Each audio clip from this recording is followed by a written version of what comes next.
Bienvenidos a Voces de la Sierra, desde garcimolina.net y con el apoyo de la Asociación de la Peña El Pardo de Casas de Garcimolina.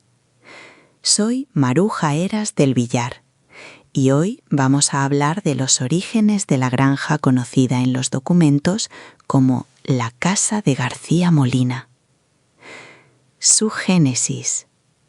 ¿Cuándo aparece por primera vez ese nombre en los papeles? ¿En qué mundo nace esa casa?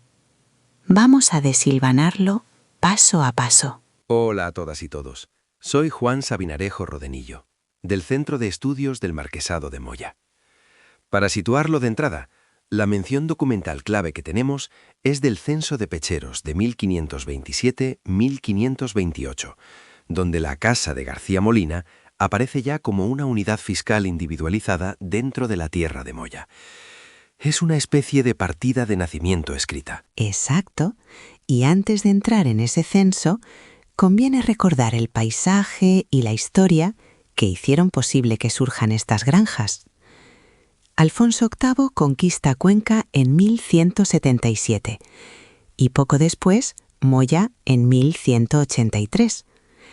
Eso abre un proceso de repoblación que organiza la serranía y que marca los derechos, obligaciones y usos del suelo a través del Fuero de Cuenca de 1190. Exacto. El fuero convierte a Cuenca en cabeza de un alfoz, fija normas sobre reparto de tierras, pastos y defensa, y regula la ganadería. Por ejemplo, el umbral de las 100 ovejas que obliga a participar en la esculca. El caballero que tenga más de 100 ovejas tenga esculca. Esa norma nos dice mucho sobre el modelo económico: rebaños familiares, pastos extensivos y un campesinado con responsabilidades militares. Vaya frase poderosa, ¿no? Esculca, me gusta y me descoloca. Pero Juan, cuéntanos, ¿qué tipo de asentamientos surgían en esa red territorial de Moya? ¿Eran pueblos, barrios, granjas? ¿Cómo encaja la Casa de García Molina ahí? Buena pregunta, Maruja. En la red de la tierra de Moya había de todo: la villa fortificada, la Moya que hoy vemos en ruinas, arrabales como Santo Domingo o Pedro Izquierdo, y numerosas granjas o casas de labor que en algunos casos acabarían convirtiéndose en pedanías. En el Censo de Pecheros de 1528 se listan varias unidades: Santa Cruz, Manzaneruela, Campalbó, y la Casa de García Molina aparece entre ellas, lo que significa que ya era una entidad reconocida a efectos tributarios. Interesante.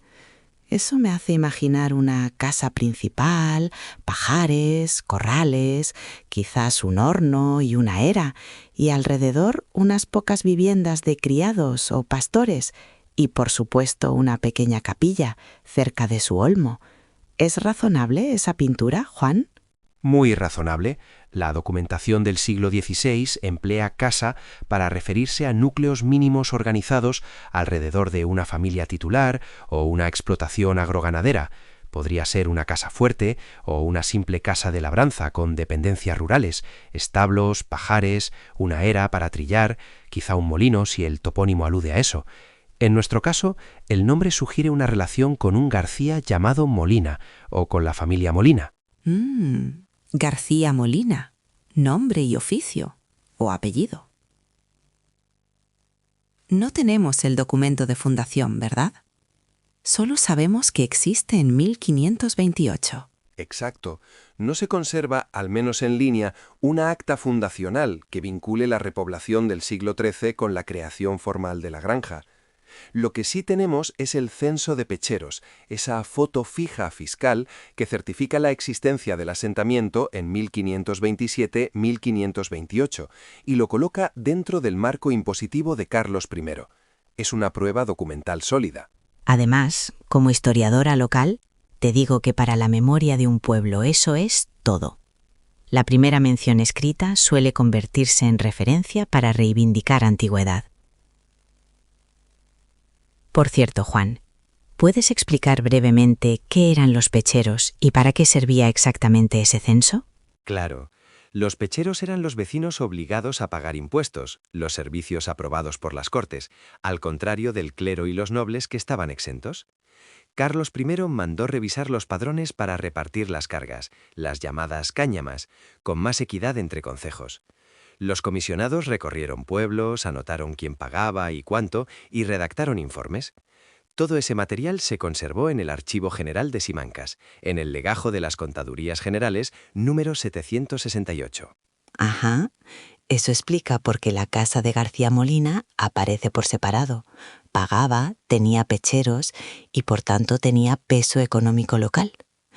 Me gusta cómo la contabilidad imperial nos regala la historia. Exacto. La fiscalidad crea presencia documental. Y no olvidemos el paisaje físico. La serranía tiene muelas y altiplanos, perfectos para pastos extensivos. En Moya y su entorno, la ganadería, ovejas, cabras, era la base económica, con algo de cereal en los enclaves más favorables. Esa economía explica la existencia de granjas dispersas que aprovechan pastos y fuentes. Sí, y la necesidad de agua, los pozos y arroyos. Me imagino a los pastores moviendo rebaños al compás de las estaciones. ¿Cómo afectaban las obligaciones militares a quienes vivían en una casa como la de García Molina? Pues eran campesinos soldados en ciernes, la obligación de esculca para quienes superaban un umbral de riqueza, la participación en guardias y vigilancia de caminos. La frontera un poco apartada, con el mundo musulmán, se había alejado, pero la mentalidad fronteriza y la inseguridad por bandoleros persistían. Además, las obligaciones con Moya para justicia y defensa conectaban la granja con la vida política de la villa. Interesante. O sea que ser pastor no era solo esquilar y hacer queso, también había que empuñar lanzas si tocaba. Juan, ¿cómo evolucionaron estas granjas en los siglos siguientes? ¿Llegaron muchas a convertirse en pueblos? Con el tiempo, algunas sí. En el siglo XVI hubo un crecimiento relativo ligado al esplendor del marquesado de Moya. Se fundaron conventos, se consolidaron barrios. En los siglos XVII y XVIII hubo altibajos por guerras y crisis, pero las comunidades campesinas resistieron. En el XIX, con la Guerra de la Independencia, las guerras carlistas y la desamortización, muchas estructuras señoriales se desarticulan, la villa de Moya se va abandonando y los habitantes se dispersan por aldeas y caseríos que en algunos casos se transforman en los pueblos que conocemos hoy, como las actuales casas de Garcimolina. Vaya recorrido. Y hoy la villa de Moya está en ruinas, protegida como conjunto histórico-artístico, ¿no? Pero la memoria sigue viva en romerías y en centros de estudio. Así es. La villa histórica está deshabitada pero protegida. La identidad comarcal perdura. Ejemplos claros son el septenario de la Virgen de Tejeda, esa romería cada 7 años que une Garabaya, Landete y Moya, y el reciente impulso del Centro de Estudios del Marquesado de Moya en Landete. Son espacios donde la memoria se cuida y se investiga. Por favor, oyentes, si ustedes tienen fotos antiguas, relatos o documentos sobre casas de Garcimolina, nos los envíen. Yo he pasado 15 años recogiendo memoria oral y fotos, y esas piezas transforman la historia escrita en vivencias. Juan, ¿qué debería buscar la gente en un archivo o en casa para ayudarnos a reconstruir la casa de García Molina? Fotografías antiguas, acuerdos de partición de tierras, escrituras de compraventa, testamentos, apuntes parroquiales donde aparezcan matrimonios o bautizos con apellidos García o Molina, también relatos orales sobre dónde estaban los viejos corrales, si hubo un molino o un horno comunal. Todo suma. El censo nos da la presencia en 1528, pero las historias familiares llenan los huecos. Sí, y a veces un simple retrato con un paisaje de fondo nos dice más que un legajo. Oigan, ¿saben qué me fascina, Juan? Que una línea en un censo, solo una frase, puede conectar a una familia del siglo XVI con sus nietos actuales en casas de Garcimolina. Es una conexión muy potente. Y para la investigación local, el Censo de Pecheros, editado y trabajado por el INE en 2008, es una herramienta valiosa. Permite asociar nombres históricos a las denominaciones actuales y seguir la pista de núcleos como este. Perfecto. Para cerrar, recordemos la secuencia. Conquista de Cuenca, 1177. Repoblación y fuero de Cuenca, 1090. Moya, en 1183 y su evolución hacia marquesado. Y en 1527-1528, la casa de García Molina ya aparece como unidad fiscal. Y después, siglos de cambios, hasta llegar a nuestras casas de Garcimolina de hoy. Y no olvidar la lección. La historia escrita nos da la estructura, pero la memoria viva, fotos, relatos, canciones, tradiciones, completa el retrato. Les animamos a colaborar con materiales y testimonios para seguir reconstruyendo este patrimonio común. Gracias por escucharnos. En Voces de la Sierra seguiremos desentrañando historias como esta. Mandadnos vuestras fotos y relatos a garcimolina.net o a La Peña El Pardo. Nos oyen Maruja y Juan, que les decimos con orgullo y cariño: cuiden la memoria, cuiden la tierra. Hasta la próxima. Hasta pronto. Y si alguien quiere profundizar en los documentos, recuerden el Archivo General de Simancas y las referencias sobre Moya y su marquesado. Buenas rutas y que la próxima romería nos encuentre juntos. Hasta la próxima. Si te ha gustado el programa, puedes descargarte más episodios desde podcast.garcimolina.net. También es posible escuchar este podcast en plataformas como iVoox o Spotify.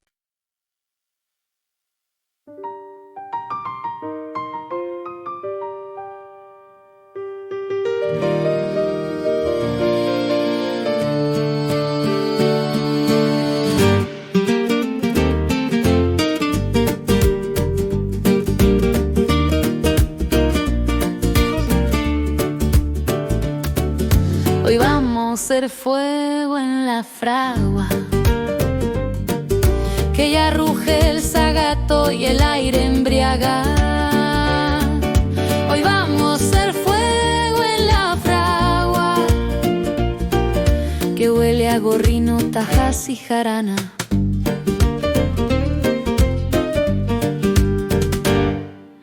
Hemos preparado gorrino y tajas, la lumbre chisporrea que da hasta rabia. Encendemos el zagato pa' hacer brasa y abrimos una birra pa' matar la ansia.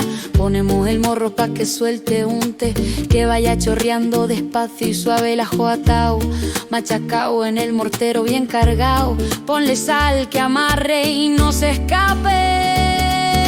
Hoy vamos a hacer fuego en la fragua, que ya ruge el zagato y el aire embriaga. Hoy vamos a hacer fuego en la fragua, que huele a gorrino, tajas y jarana. Garcimolina, olisqueando a la lumbre, el humo de los zagatos se levanta. Por donde vaya su esencia percibes carne, brasa y campo que nunca engaña. El ajo atao que no se corte bien cargado. Remuévelo despacio, que suba y baile, que el mortero cante como en los viejos días, cuando el pueblo entero se juntaba en la calle. Vamos a hacer fuego en la fragua, que ya ruge el zagato y el aire embriaga. Hoy vamos a hacer fuego en la fragua, que huele a gorrino, tajas y jarana.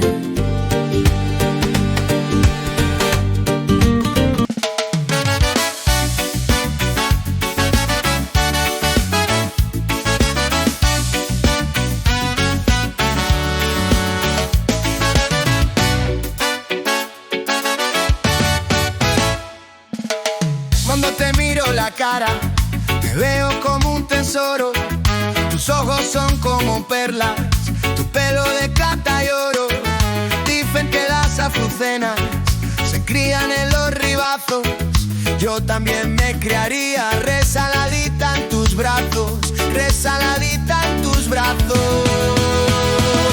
Quisiera volver mi hiela y subir por las paredes, entrar a tu habitación y ver el dormir que tienes.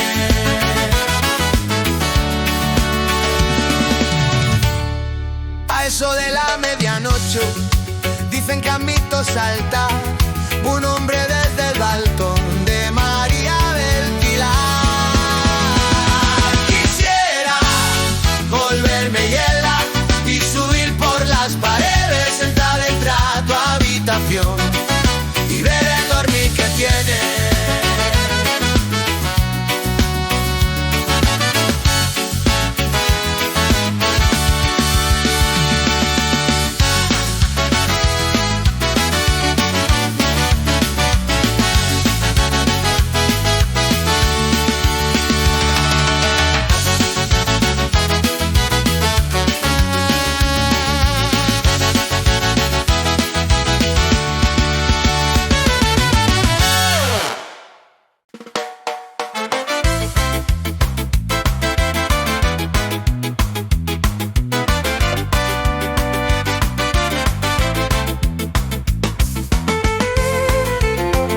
Cuenca y en la sierra, casas de García-Molina.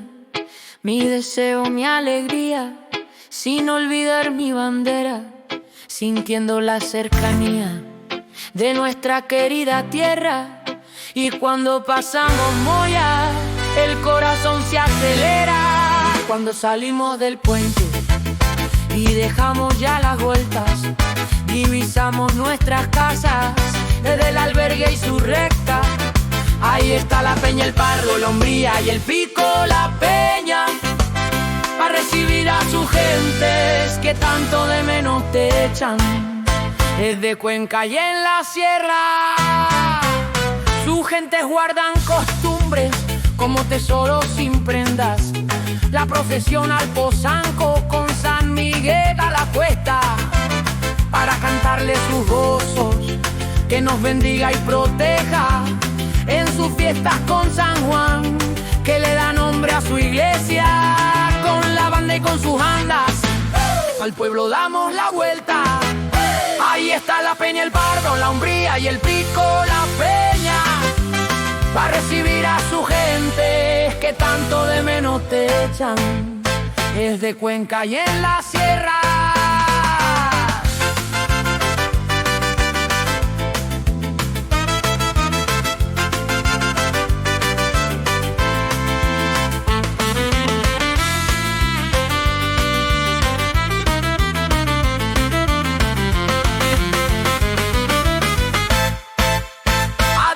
La dehesa, el paseo por el río que fertiliza la huerta, testigo de confidencias, alegrías y de penas. Al pasar por el Pozanco se remansa y serpentea hasta llegar a Chinejo, que lo recibe y festeja.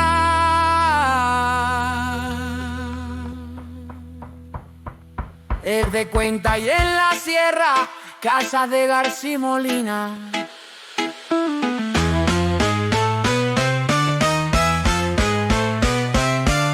Mi deseo, mi alegría, sin olvidar mi bandera, sin olvidar mi bandera.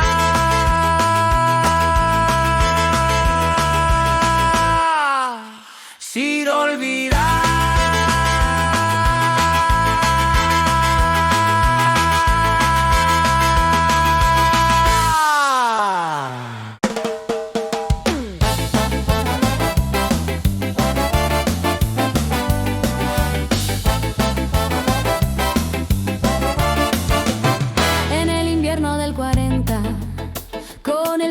Ciudad, llegó una carta a su casa que le iba a separar de las aulas y los niños, de su vida y su verdad, por ser roja y ser mujer, por su propia libertad. ¡Ay, perpetua, maestra de corazón! El régimen te juzgó por tu voz y tu razón.